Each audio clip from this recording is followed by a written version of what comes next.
Hey guys, welcome back to Wrestling News 365. Hope everyone is doing very well. As always, we have a ton of news stories to get into today. So let's get into today's WWE news stories, especially coming off of last night's Monday Night Raw. But we're going to start off with a story that's not related to Raw. You can see it on the screen right there. And it's WWE Hall of Famer Nikki Bella taking to Twitter to apologize for comments she made about a fellow WWE Hall of Famer, Chyna, in 2013. Now, WWE Hall of Famer Nikki Bella took to Twitter yesterday to apologize for 2013 comments she made about WWE Hall of Famer Chyna, who of course passed away in April of 2016. Nikki and sister Brie Bella appeared on the July 26, 2013 edition of Fashion Police on E! With Joan Rivers, who also passed away in 2014. The clip features Nikki commenting on a photo of Chyna, talking about, quote, "We don't know if it's a man or a woman," before Rivers made some further jokes at Chyna's expense. Now, that 2013 video went viral over the course of last weekend, which has led to many people on social media attacking Nikki Bella. The official Chyna Twitter account, ran by those close to the former WWE Women's Champion, issued a statement on the video on Sunday, which has since been deleted. They tagged the Bella twins in that statement, and while the original post was deleted, a second post was deleted also. Their replies to supportive fans are still live as of recording right now. One fan asked why they tagged the Bella twins in the now deleted post. The account manager tweeted, quote, "So all the people that follow them can see what we have said." The second now deleted segment reads like this, quote, "That video from the Bella twins is disrespectful. Chyna would have been hurt by this, but we will just show love. I removed the previous tweet as they don't need to receive so much hate. I just hope they are sorry. We will run this page and campaign with light, not hate." Now, Nikki tweeted an apology yesterday morning, noting that she is sorry and embarrassed by her, quote, 20-year-old self and wishes she could take the comments back. This is what she tweeted, quote, "I want to sincerely apologize for a comment I made over 8 years ago on Fashion Police. I am sorry and embarrassed by my 29-year-old self, who offended Chyna, in turn hurting her family and others. I wish I could take it back. Please learn from me. It's not worth hurting someone's feelings for a meaningless laugh. Chyna will always be remembered as an icon and a pioneer who helped create the opportunities for women in wrestling that exist today. Thank you, Chyna." Now, Chyna's family has since reacted to Nikki Bella's apology. They tweeted out, quote, "Nikki has apologized on her page and in private. It was sincere. Please stop attacking her. Her apology has been passed on to the family also. She has grown as a person. There is no hate or ill will. Please build each other up and not tear down. Chyna believed in forgiveness." So look, this is it depends how you want to look at this story, isn't it? But this story is, I guess, encapsulating of the world that we're in right now in terms of, I always say this to anyone, whether it's a friend, a colleague, whoever, whether it's people in my family that are younger than me, if I'm ever speaking to people in the generation below me now, I always say that you have to be really careful what you say. I mean, I guess people like myself. People like myself in my generation are almost in the grey area when it comes to it. But when I was growing up, certainly when I was growing up and I was younger, everything I said wasn't recorded, or there wasn't a record of it all, right? And I know it probably seems ironic considering that I run this channel and I run a social media account and all that kind of stuff. But nowadays, everything you say, especially if you're a celebrity, everything since social media, how long social media been around at this point? Since like 2007, 2006, 2007. I mean, if you want to really go back to like MySpace and stuff like that, I suppose, right? So maybe the mid-2000s. So we're looking at 15, 16 years worth of people that if they've been online for 15 or 16 years on social media, even prior to that, things like message boards and stuff like that, you can go back to the late 90s. There is almost a record of every, like, these comments that you've made. And we've seen these instances happen time and time again of people that have said things that in the past, again, are just terrible comments, whether they're, insensitive jokes, or, the James Gunn situation with Disney and Guardians of the Galaxy, whether it's people saying stuff, again, in the early, 2010s. And now 10 years later, 5 years later, 6 years later, they get brought to light once again, and they're not right. And what I don't subscribe to, and I think this is important to say, what I don't subscribe to is people going, well, back then they were acceptable. back then, saying that, I don't know whether, Chyna was a woman or a man or whatever, that wasn't acceptable back then. What I will say, again, this is because how a difficult topic this is. Like I said, I'm a fan of, like, for instance, Howard Stern. I'm a Howard Stern fan. If you go back and watch some of the appearances of Chyna or Nicole Bass on Howard Stern, some of they're just horrific, absolutely horrific to listen to. They really are. They're a tough watch because of those kind of jokes and humor. And but you could argue by 2013, the society of 2013 isn't drastically different to what it is today. Obviously, things have still changed and things have still evolved, and that's life, unfortunately, and I guess fortunately as well, because a lot of it has been progressive in the right way. The comments by Nikki Bella, there's no way of justifying them. I don't think you can look at them and say, well, time frame and different time and all that kind of stuff. They're not acceptable. They're not acceptable. What I will say is, if Nikki Bella's going to apologize, then maybe, the WWE in general should apologize to Chyna. I mean, some of their treatment as a collective, I'm not singling out anyone, but their treatment of Chyna over the years certainly wasn't good either. And you don't see them apologizing. I would hope that maybe Triple H would apologize for the comments that he made about Chyna on the Steve Austin podcast in 2014, where he basically came up with this BS excuse of, we can't put Chyna in the Hall of Fame because of what happens if someone Googles her name, referring to, the adult entertainment stuff that she had done and all that kind of stuff. I didn't think that was fair at the time. But again, you do have to look at both sides of the argument here. And let's be honest, just because Chyna passed away in 2016, the later years of Chyna's life, and especially, again, when you talk about those Howard Stern appearances, that was a train wreck. That was an absolute train wreck. If you go and watch any of those appearances on Howard Stern, if you go and watch appearances on, what was it, the Surreal Life, or any of the reality series that she did, after she left WWE, she was out of control. She was absolutely out of control. And the issue when it comes to Chyna and WWE, obviously she's got a trailblazing legacy for WWE and the opportunities that she afforded women in that company going forward. Absolutely, her legacy is complex and her legacy is complicated. And the fact that she should be inducted into the Hall of Fame as a single star on her own, I don't know if that was ever going to happen when she was alive, and that's truly, that is a real shame. That is a real shame. I think Nikki Bella had to apologize for those comments. Again, I don't think they were right in 2013, let alone 2021. So I think, again, this stuff happens, and then the learning out of all of this is, first of all, obviously, to be kind. You have to be kind, and you have to be wary. Everything you say when you're in the public eye now is recorded. And again, gone are the days of, you can say something, it's in a newspaper one day and it's gone. That doesn't exist anymore, because even those newspapers, people will find them and people will talk about them. People will bring them up to this day.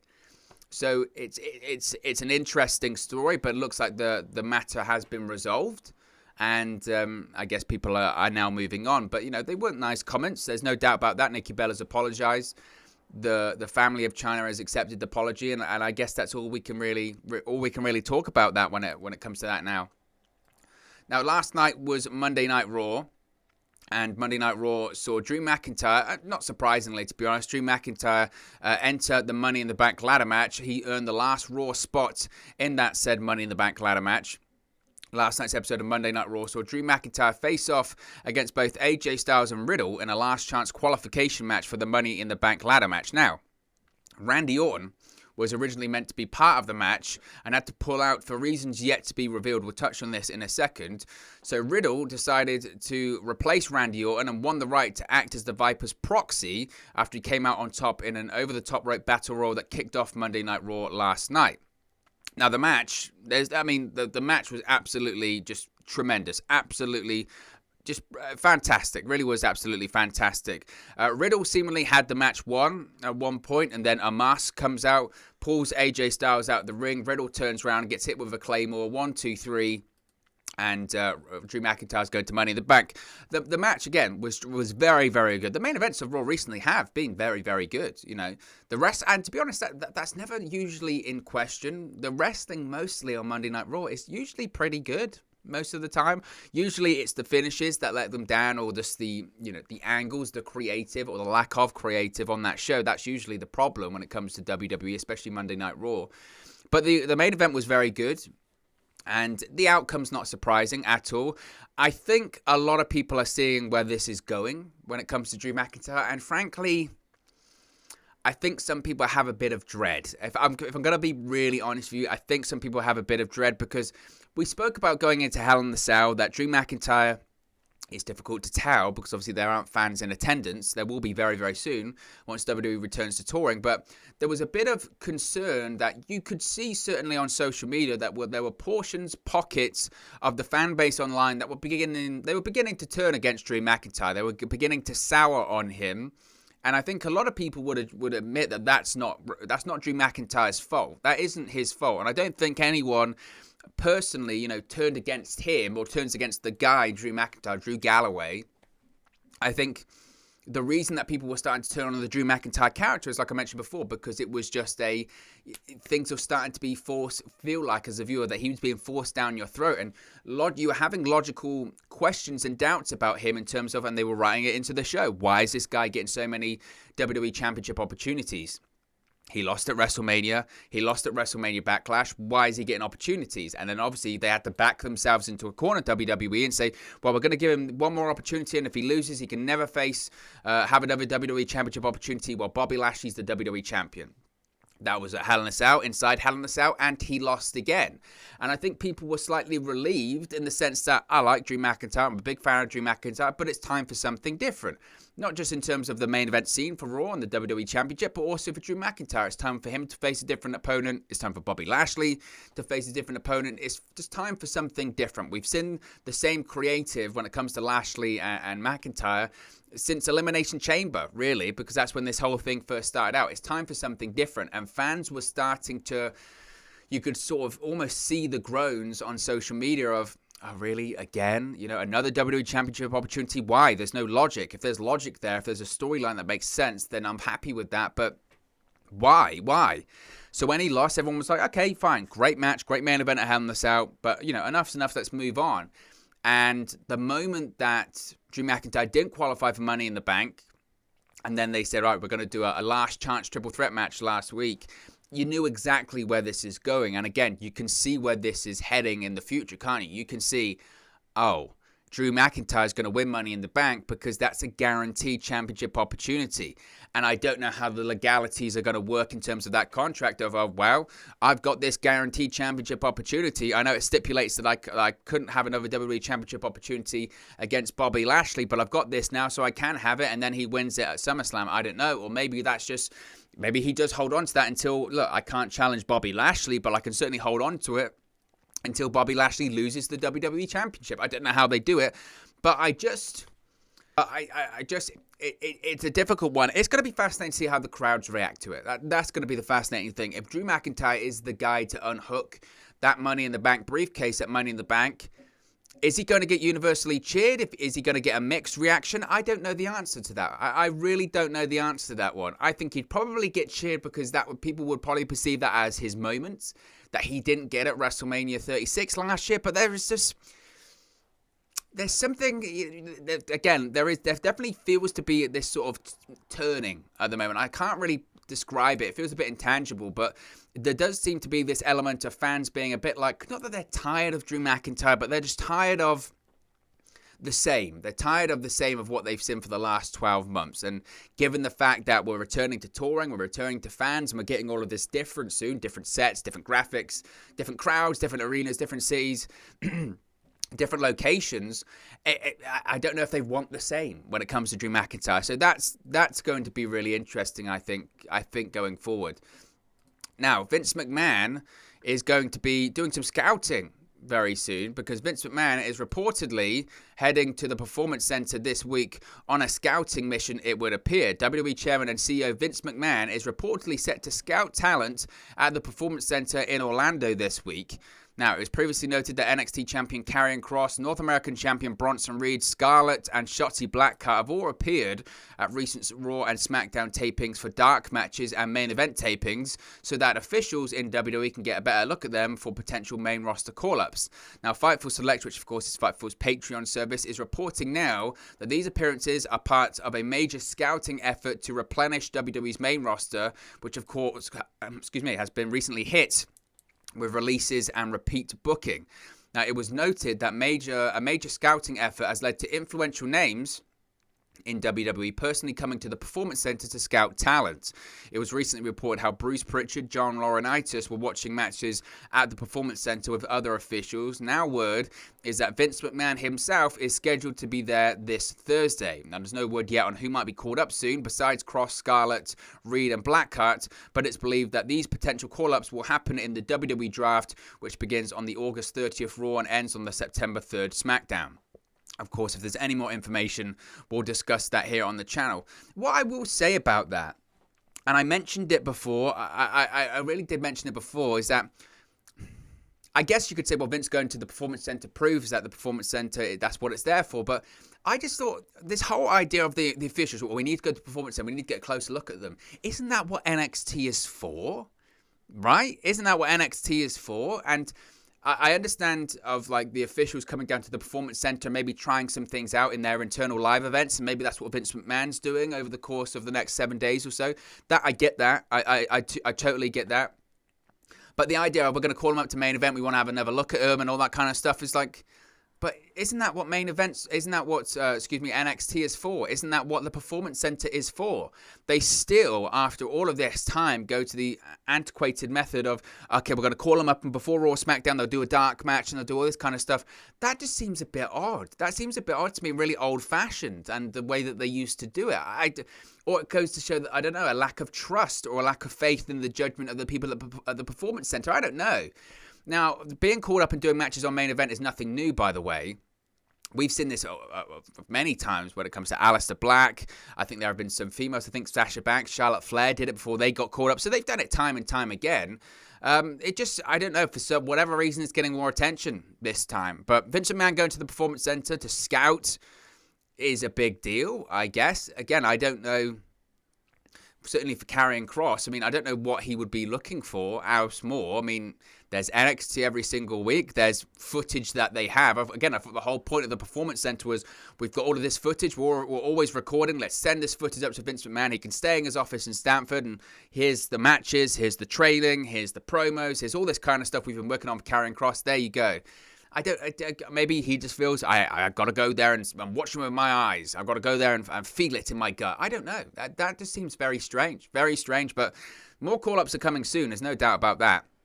Speaking of NXT, Samoa Joe has discussed his WWE return, a possible in-ring return, and some interesting information about his new role in WWE. Now, current NXT enforcer Samoa Joe was a recent guest on the Out of Character podcast with Ryan Satin, and he had a lot of things to discuss. Now, Joe discussed whether or not he keeps tabs on the happenings throughout the independent wrestling scene, especially now he revealed that he's got a new role with WWE as a talent scout. He said, quote, "Yeah, I do. I always try to keep a pulse on the industry in general, whether it be through me looking or my network contacts or just people I know. Not only that, outside of the indie wrestling world and in the combat sports world and the athletic world, a lot from that world is from my past, and I have heavy connections as such. It was a really nice fit. I'm looking forward to giving an opportunity to a lot of people who would get a look who would get a look that normally they wouldn't get." Now, while discussing WWE, Joe was asked about the release from the company that he had earlier this year in April. Joe said the whole ordeal was a bit weird, but says he understood the decision from a company perspective. Joe also revealed that Triple H was quickly in touch with him following the company's decision. He said, quote, "It was weird. Johnny Ace called me, and I thought it was a rare call from Johnny. Hey, what's up, Johnny? How are you doing? And he told me, hey, listen, we're going to have to release you from your contract. And I was like, okay, cool. And Johnny said, hey, Joe, we think the world of you and we'd really love to work with you again. And I was like, all right, absolutely, Johnny. And honestly, I did have a bit of understanding. Obviously, at the time, dealing with injuries, coming back and getting ready to get my rehabilitation going and all that kind of stuff. And we're in a pandemic and all this other stuff. I got it. It wasn't expected. But at the same time, I was relatively calm about it. I've been in this kind of situation before. A younger me probably would have been really freaked out. But at this point, you just roll and pivot. That's really all there is when it comes to life in general. That's kind of the mantra I've kept. So at that point, I think I was kind of already in the works of setting up the next frameworks of what I was going to do. A few hours later, I get a call from Triple H, and it pretty much kind of all changed. I had sent some company farewell texts to some people I genuinely enjoyed working with, and just something in general like, hey, thanks, I'm sure we'll talk down the road at some point. And I got a text back, hey, give me a minute, I'm getting out of a meeting. Then we had a brief conversation, which was essentially, give us a bit of time, I'll work out a package and we'll be talking soon. And I said, all right, that's totally fine, I have no problem with that. And it led to my return back to NXT. Now, Joe discussed if he had any hesitations about returning to WWE so quickly after his release.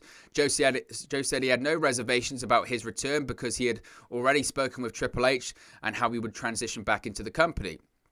A lot of that was me, and Triple H had spoken about this transition in depth. It wasn't just coming back to NXT and being an enforcer and having a role on the show. Now I'm working in the talent scouting department, a few more administrative things behind the scenes. So it's a little bit of a transition for me too into some other aspects of the business of WWE. So it's kind of an evolution of my journey. I've gone to the commentary, the production. Now I'm working a bit more on behind the house types of things.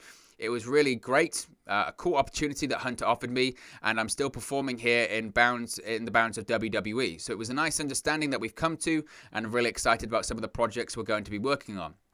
And then Joe was asked, I guess, the million-dollar question here was that, are you going to return to the ring? And that was something that he said he's still working towards. Joe had a short answer, yes. We'll just say yes and leave it at that. So Joe hasn't changed his mindset, I suppose. He's returning to the ring. He's going to wrestle when he wants to wrestle. I think the expectation is that if he can get cleared by WWE, he'll work in WWE and he'll work in NXT. There's plenty of matches they've teased in recent weeks, whether it's Karrion Kross, whether it's Pete Dunne, whether it's Johnny Gargano, whether it's a lot of people, Adam Cole. They've teased a lot of matches for Joe, and I think the expectation is if the WWE ultimately they want Samoa Joe to be cleared, because if they can get him to be cleared, of course he's an asset to the company. A lot of people probably discussed, we did hear about his health and the fact that he was so quick to return to WWE. What does that say about his health? I don't know. If that interview is to be believed, essentially it's a case of, well, he didn't even really have the time to reach out to an Impact or an AEW or whoever, because not long after he left the company, he sends a text to Triple H going, thanks for everything, I'll speak to you soon. And Triple H goes, give me 5 minutes, let's talk. He's coming out of a meeting, and Triple H, what that meeting was, I don't know if that meeting is him, Triple H going up to people going, why on earth are we releasing Samoa Joe? This is crazy. I don't know. But certainly, with not that long, Triple H goes, give me time, we're going to put something together. I'm going to put something together. There's lines of communication this has to go through, but I want to keep you. And certainly a case of the left hand doesn't know what the right hand is saying to each other. I think that's painfully obvious at this point. And Samoa Joe, unfortunately, was a victim of that, but he's back. He wants to wrestle. He's got, maybe, I don't know if he's got better money, but he's got, again, different aspects of the job, and he seems relatively happy with that. So that's right. Good for him. Good for Samoa Joe. Absolutely. We have some more information about Keni Mobley, about the writer that was let go by WWE after her controversial podcast appearance. Now, even though originally it was stated that it had nothing to do with the podcast, I beg to differ. But WWE reportedly released creative writer Keni Mobley for reasons related to her controversial comments on the Asian Not Asian podcast and not the fan backlash associated with it. It's just a strange pivot. Now, as noted, Mobley, a stand-up comedian and podcast host, was just hired to work the Raw brand earlier this month. She made headlines last week for a recent appearance on the Asian Not Asian podcast, where she revealed that WWE did not require her to have any pro wrestling knowledge when they hired her. She received significant negative feedback from fans and wrestlers for some of her comments on Twitter and on the podcast, including not knowing if WWE champion was named Bobby Ashley or Bobby Lashley. Now, it was then revealed on Friday that WWE had fired Mobley just weeks after hiring her, and a day or so after her podcast comments went viral. Now, in an update, Fightful Select, they've reported that WWE sources reiterated how fan backlash to Mobley's comments did not contribute to her release. It was noted that several WWE wrestlers and staffers felt disrespected by how Mobley spoke about the business after being hired, and the fact that she didn't know who the primary WWE characters were. Word is that WWE officials actively discourage writers from speaking about the job. It was also said by multiple sources how WWE writers coming in with no knowledge of pro wrestling is not rare, but there's usually an early effort made to learn about the product. Now, Mobley's release was revealed just hours after the Wrestling Observer reported that she had heat within the WWE for the comments. It was noted that Mobley was, quote, under the gun for speaking publicly about subjects WWE did not want to be spoken about. The Observer noted that WWE officials were reportedly embarrassed by this going public due to the feeling it makes the company look, quote, blindingly stupid to the outside world. Now, when it comes to this, again, we've spoken about this a lot here on the channel, so I don't want to, chew my food twice too much when it comes to it. I find it interesting that WWE is certainly trying to control the narrative here slightly. We didn't fire her because of the podcast comments. We fired her because of the podcast comments. It's the same thing. They're going, we didn't fire her because of outrage of fans. We fired her because of outrage within WWE. The people that were outraged as fans were outraged for the same reason that WWE was. Mostly that they thought it was disrespectful to the industry and that she didn't know the primary characters. And again, I don't hold a writer going for a writing job responsible for that. But like I said previously on the stream we did, the release stream, and the other times we've spoken about it here on the channel, obviously her comments on that podcast were not the right comments to make. They just weren't. And if WWE has a policy, for writers, don't go on podcasts, then you can say to WWE, well, their hands are kind of tied, and if she's, got heat with people backstage, and if she's offended people within the company, certainly people she's going to work with. I mean, realistically, how is she going to write a promo for Bobby Lashley now? Bobby Lashley being his right to say, I don't want to work with you. You disrespected me. So it makes a very complex and difficult work environment.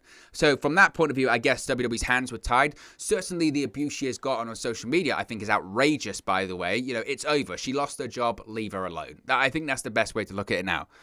Finally, the WWE Thunderdome era is coming to an end. Finally. WWE will return to live crowds on Friday, July 16 as SmackDown takes place at the Toyota Center in Houston. Money in the Bank will be held that Sunday at the Dickies Arena in Fort Worth, Texas, and the first Raw with a live crowd will take place on July 19 from the American Airlines Center in Dallas. Word now is that WWE will wrap up the Thunderdome era of tapings the week before the final episode airs. The final live event to be held inside the Thunderdome at the Youngling Center in Tampa will be the July 9 episode of SmackDown, according to WrestleVotes. The July 12 Raw episode will be the final Thunderdome show to air on TV, but it's now been revealed that this show will be taped the week before. Of course, WWE first launched the Thunderdome from the Amway Center in Orlando, Florida on August 21st, 2020. WWE held that residency until December 7, when they moved to Tropicana Field in St. Petersburg, Florida. That residency ran from December 11th until the Thunderdome began airing from the easy for me to say, Youngling Center in Tampa, Florida on April 12. WWE noted back in March that they had over 650,000 fan requests for the Thunderdome seats at that point, with 130,000 of those requests coming in the first 3 months. So the Thunderdome's coming to an end. I think no one's going to be really disappointed to see it go, but certainly it filled a purpose and certainly helped out and was far better than the Performance Center era of shows. But look, guys, as always, this is just one man's opinion. What are your thoughts on all of these WWE news stories we've spoken about today? Let me know your thoughts in the comments section below. I'll do my best to respond and reply to all of your comments. Really enjoy interacting with you guys, talking about WWE, AEW, Impact Wrestling, New Japan Pro Wrestling, all things pro wrestling here on the channel. So be sure to get involved in the community. Drop a comment below. All opinions are welcome. If you have enjoyed this video, please do smash a like on the like button too. Really does help us out here on YouTube. Got the rankings and get into people's recommendation feeds if they haven't seen our videos previously. But most importantly, if you haven't already, please do subscribe to Wrestle News 365. You can do that by clicking the bottom right hand corner of the screen right now, or if you wait a few seconds, there'll be a subscribe button at the end of this video along with another video for you to watch. Thank you very much for watching, listening, streaming, or have you come across this video today, and I'll speak for you again very, very soon. Hey guys, thank you for watching, listening, streaming, or however you come across this video today. Be sure to click on the video on the right there to watch our next video, or click the bottom there to subscribe, or the bottom right hand corner. Thank you very much, and I'll speak to you again very soon.